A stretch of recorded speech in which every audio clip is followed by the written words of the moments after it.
Ineos Team UK aboard Britannia. Sir Ben Ainslie just trying to get this thing to work the way he wants it to work. They are back racing, and American Magic will be straight back into action as well, having just been defeated by Emirates Team New Zealand. Ineos Team UK, what can you say? They have had some struggles to start the summer, and those struggles do not look like ending. They have to find something, a rabbit in the hat. Anything right now would do.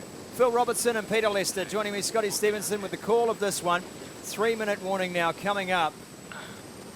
GBR will have port entry. They'll enter the start box with 2 minutes 10 remaining to the start. American Magic, 2 minutes coming in from the committee boat end into the start box. Yeah, not a lot has changed here from their first race. We saw them have an absolute hounder near the top of that course, falling off the foils and not being able to regain enough speed. Still around 10 to 12 knots out there, so very similar conditions. Let's see if they've learned something in the last half an hour. Just need to keep the boat on the foils. The problem with the boat is it just does not generate enough horsepower and enough lift off the foils to operate in the light stuff. And must be incredibly frustrating for the crew as Ainslie now brings the boat down. He can enter at 2 minutes 10. It's already looks like he just seems to settle down by the transom. That's their entry time now. Mate, he looked early and he was. A penalty on Ineos Team UK for entering early. Could be a wind shift, or again, they just got that power struggle. They still haven't entered. They could be in for 2 penalties if they don't get across that start line in the last minute before the start. Could we be seeing a black flag? Well, they've got to get in there with 1 minute remaining. They've got to get in there. Oh, it's incredible. Just snuck in. We talk about telemetry and we talk about the race management systems, but we have seen some crazy fundamental stuff going wrong here. Absolutely, fundamental errors. You just got to enter on time. You got to hit that. That is like match racing 101. Yeah, that's the first thing you learn. I think what's contributing to it, I mean, Ben Ainslie is a fantastic yachtsman, and Giles Scott on board, but they're really struggling with the hardware. They're struggling with the physics of the boat, whereas Dean Barker and American Magic, we can see, you know, against Emirates Team New Zealand, really competitive. I don't think it's a hardware or software issue. That's just bad planning, and it's almost a boat issue. You can see they're really struggling for power to pull the boat down and get it on a downwind course, and it's just ugly. It's not pretty for them. Well, also you could hear very clearly Sir Ben Ainslie saying, "Watch your speed, watch your speed." So that to me says that they're just struggling to control every element of this boat right now. 45 seconds to go. They have a penalty. They are on starboard. One move in match racing is to try and offset that penalty before you start. If they don't, they have to start and drop back 50 metres behind American Magic. So looking at it, how it's set up, doesn't look like they're going to be able to do that. Ineos Team UK. 20 seconds remaining now to the start. Dean Parker and American Magic on the leeward side. Very high Team UK as well. Can they sneak in? They'll get in there, no problem. 7 seconds to go. American Magic winning the start. Ineos Team UK, they have the penalty that they have to do straight after the start. I wouldn't be surprised if we see them tack, and that will be their penalty almost complete. So they have to drop 50 metres behind. That is the rule. The start, they're underway. So Ben Ainslie calling the ball. Pete Lester. Interesting again. You still have a penalty. It's the umpire just reminding Don't worry about that, Richard. It'll come off soon enough, mate. Oh, wow. Did you hear that? That is an incredible concession from Sir Ben Ainslie, telling the chief umpire that we're that slow, mate, that 50 metres will come off quickly. Yeah, that's white flag, isn't it, you know? That is putting the white flag up. Just say, we have not got the legs. Look, in their defence, I think when you sail boats, you know, some boats you get that are really easy to sail. Some boats you'll sail like Ineos Team UK, and now they've touched down. It's incredibly difficult to sail because the boat will just not do what it's designed to do. And thanks GBR, penalty clear. So they've cleared the penalty, that's for sure. It took a belly flop again from GBR to do that. They are dead again. This is, there's only one way to put this. It's calamitous for this campaign. The boat just just does not want to do what it's designed to do in these light conditions. We've only got, what have we got now, about 8-9 knots. Bearing in mind too, and you know, for those watching at home who haven't experienced an America's Cup campaign or are just dipping in to the America's Cup again, there is a design crew, a shore crew, a technical crew ashore here watching this. How must they be feeling about everything that is going on the course?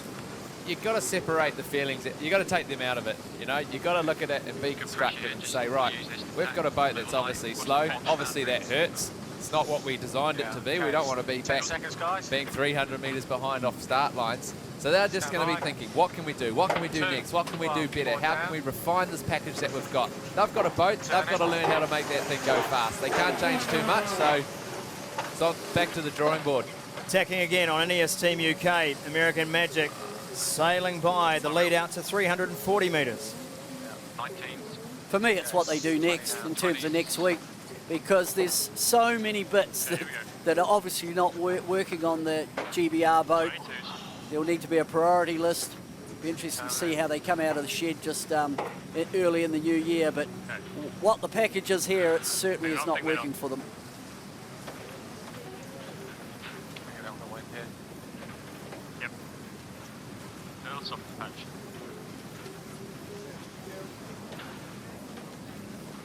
Listening in, not a lot of comms Not a coming lot of off chatter, the is boats. there? Yeah, Not I at just all. can't believe we're And that, 60 true. You're right. Yeah. Maybe it is right. listening to NES Team UK, let's keep the comms there and see what they're talking about. They're not a happy bunch.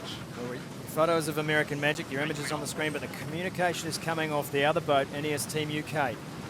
I think the telling point was when Richard Slater, chief umpire, came to them about their penalty, and Ainsley came back with a curse reply that it will be washed off soon.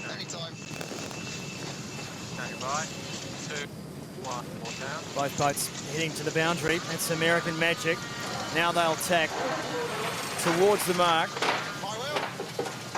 I think looking at this, Ineos still will have one more tack to go too on the other side of the course, Phil. For sure, they're not on ley line, and again the boat just squatting down, looking really difficult to build speed. You can see the angle differences of the two boats as they both went through those tacks fairly simultaneously.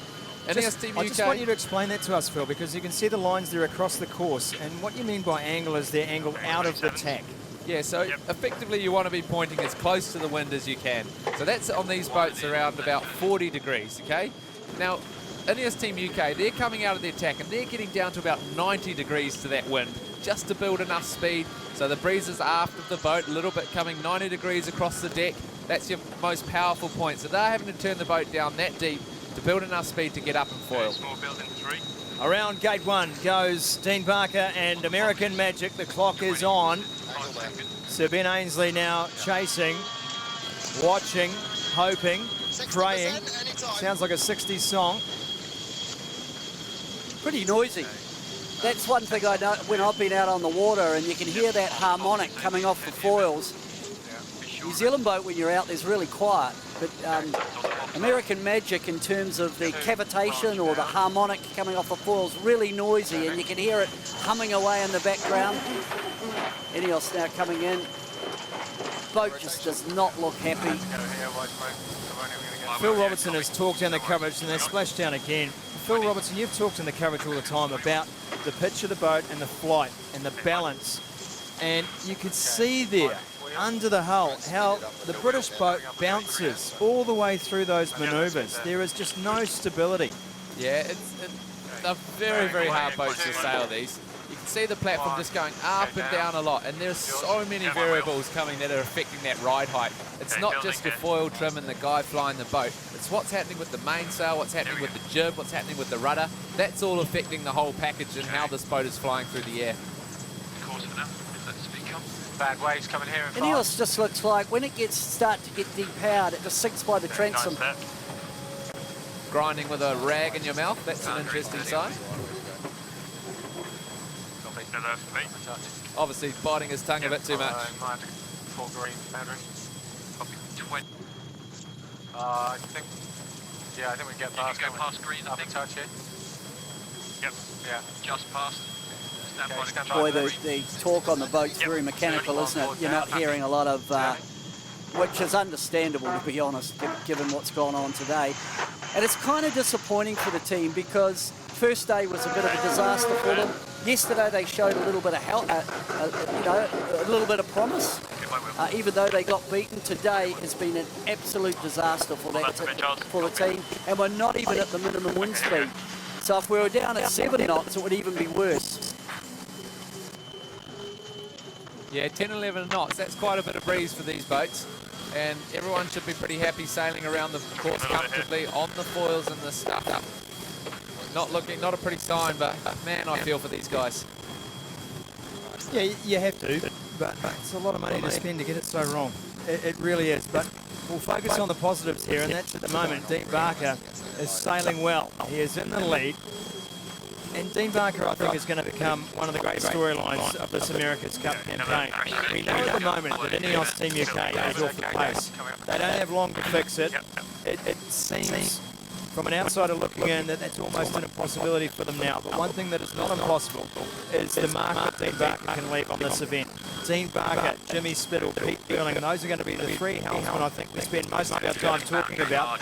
And it's the battle between Spittle and Barker at the moment in the upcoming Prada Cup that I think should fascinate everyone. Given the history between those two sailors in America's Cup. Oh, absolutely. You go right back to the final of the Louis Vuitton Cup in 2007 in Valencia, saying couple. And I'm just interested in the new guys on the block. That's where Burley fits in. New culture, new style. But certainly the Prada Cup looking ahead, given the way these boats are developing and the form boats, I think it will be Luna Wilder, obviously up against American Magic.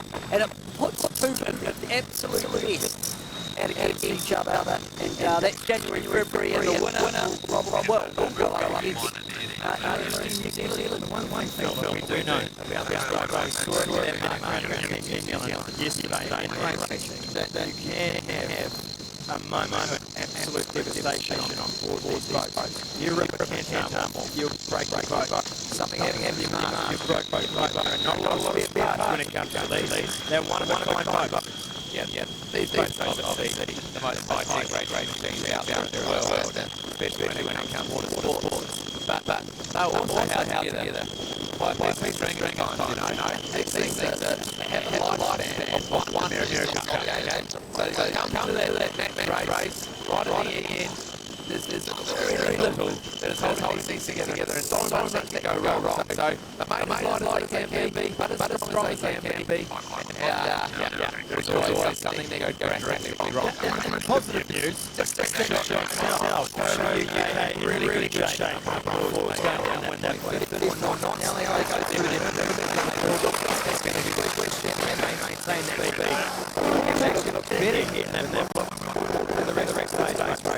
That's up a bit at the moment. They go 12 knots. And it seems like once the boat gets to that 12 knot lane, almost beginning to look pretty good. But wow, they got a lot of work to do on the idea. Got a bit into that lead. It's by a couple of 100 metres. Take a listen.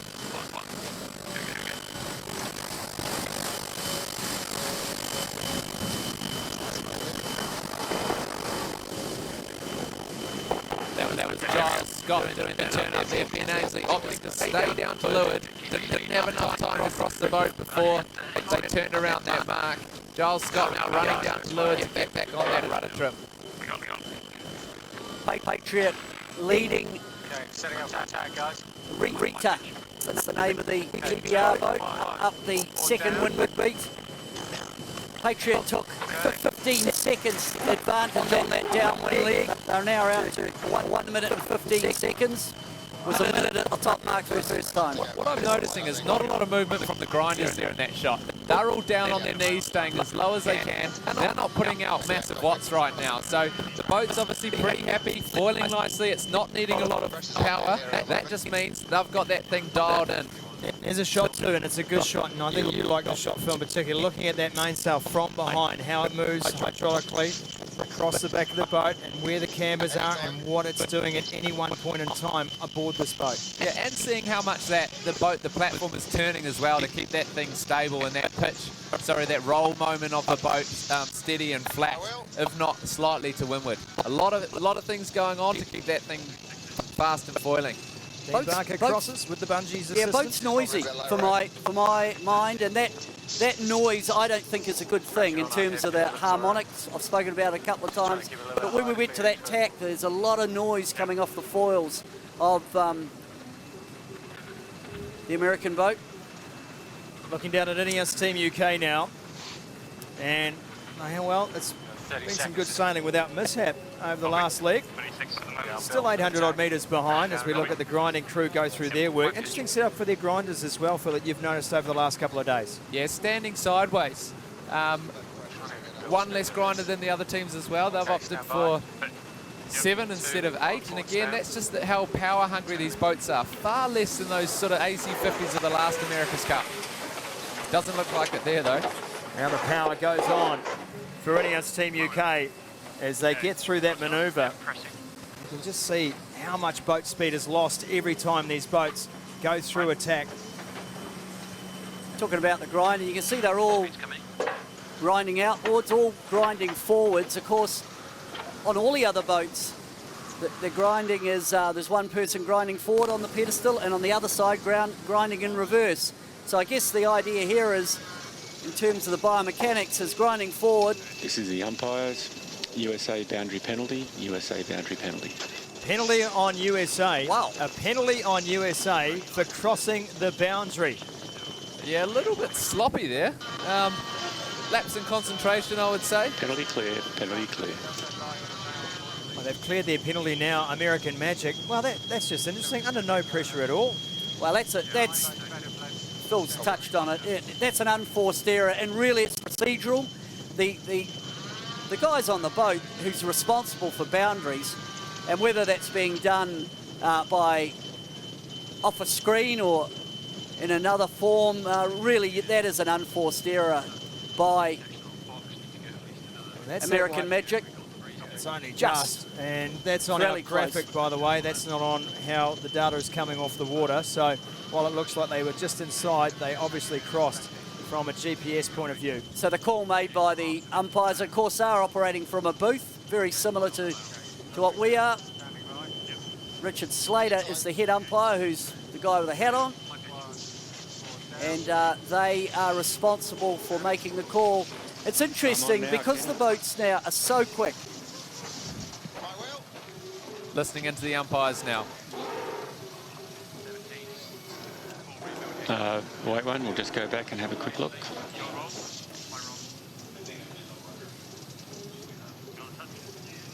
Well, I hope he's not that slow with making his decisions. Well, it did happen a couple of manoeuvres ago. You can see Richard Slater, but you can see the margin of error there was half a foil cantam over the boundary. Half a foil cantam, that thing in the water. See, maybe bigger for you. No, we got the back of the boat as well. Foil arm back of the boat. Keep going now. There you go, just a clarification, and just makes you realise how important it is to have good data coming back from the umpire. Well, you can hear that noise now, and hopefully you at home can hear it as well. We can certainly hear it loud and clear. That's American Magic. That is the whistle that this boat is making, that the foil is making. I'll make a prediction. Come Prada Cup and later on, I bet that whistle is reduced or it disappears. Well, that'd be nice, because it might well shatter crystal if it keeps that up.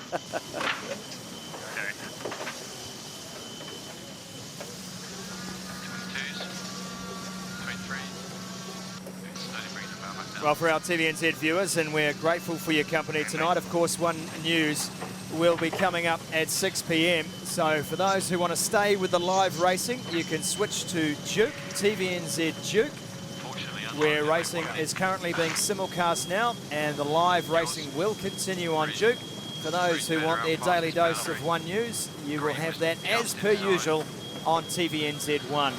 Meanwhile, gate 3 now. And the leader's out to 1,400 metres plus. Ben Ainsley has had to go back to a diet of humble pie today. He won't be a happy camper. I don't think anyone in that shed or that team will be happy about this. It is not where you want to be 1 month out from Prada Cup action.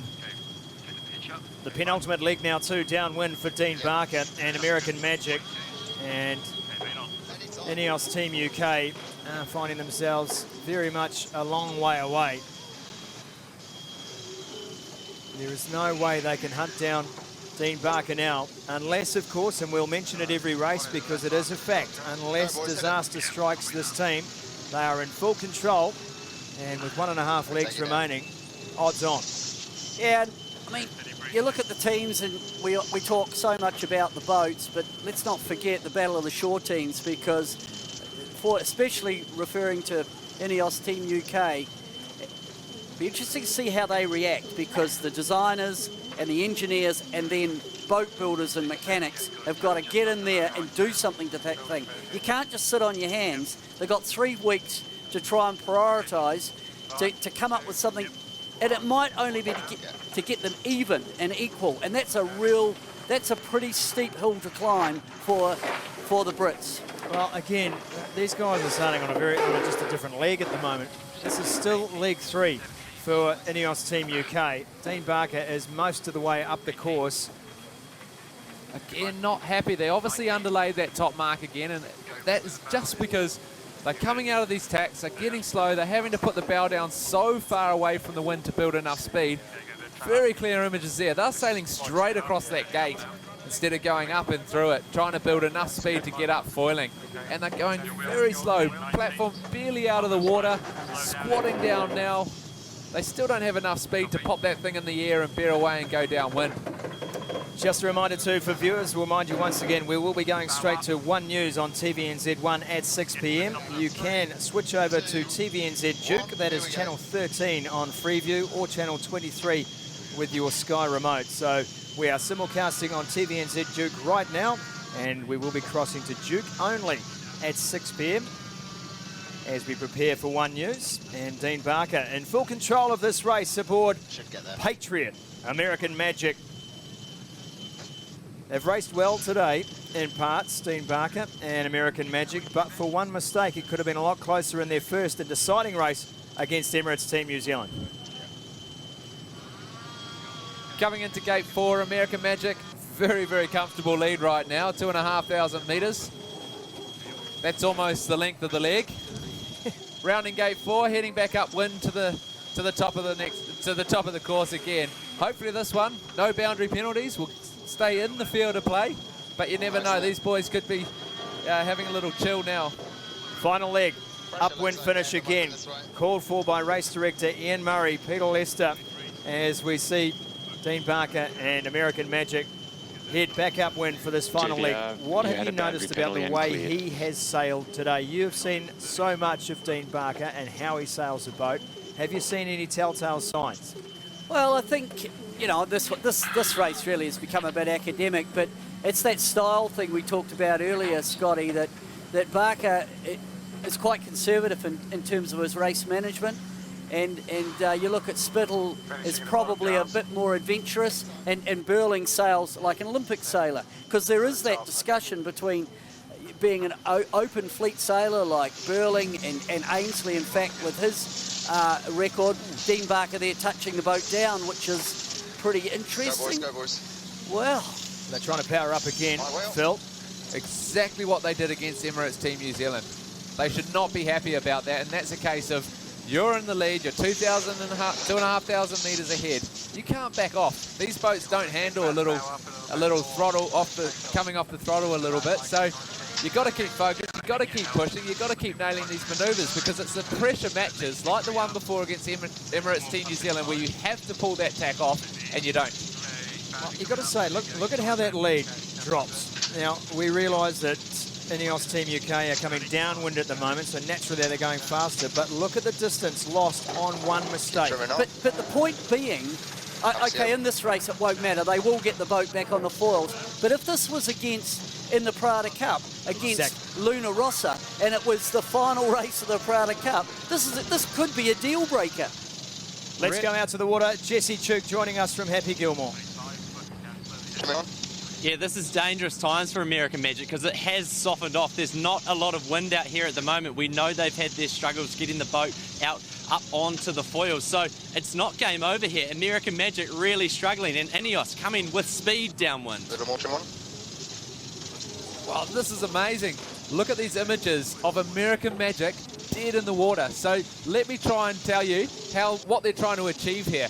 They've got slow, they've dropped the boat off the foils. Now they need to build speed. You can see that front sail, the jib, that is super easy. So you're trying to give it as much flow and as much breathing as it can. The mainsail right down to the bottom of that traveller track, really eased off, trying to unload all the pressure out of those sails to lift that boat in the sky. Meanwhile, they're trying to build speed. Now they've got some flow. You can see that rudder just lifting first and the back of the boat coming up, and the boat pops up on the foils. They're off. But remember, 2,500 metres down to 1,000 metres. Ineos Team UK coming straight at them the other way as well. Are there any issues here for American Magic if Ineos Team UK is coming one way and they're stuck coming the other? Typically, you don't have this. One boat on one leg, one on the other in a match race.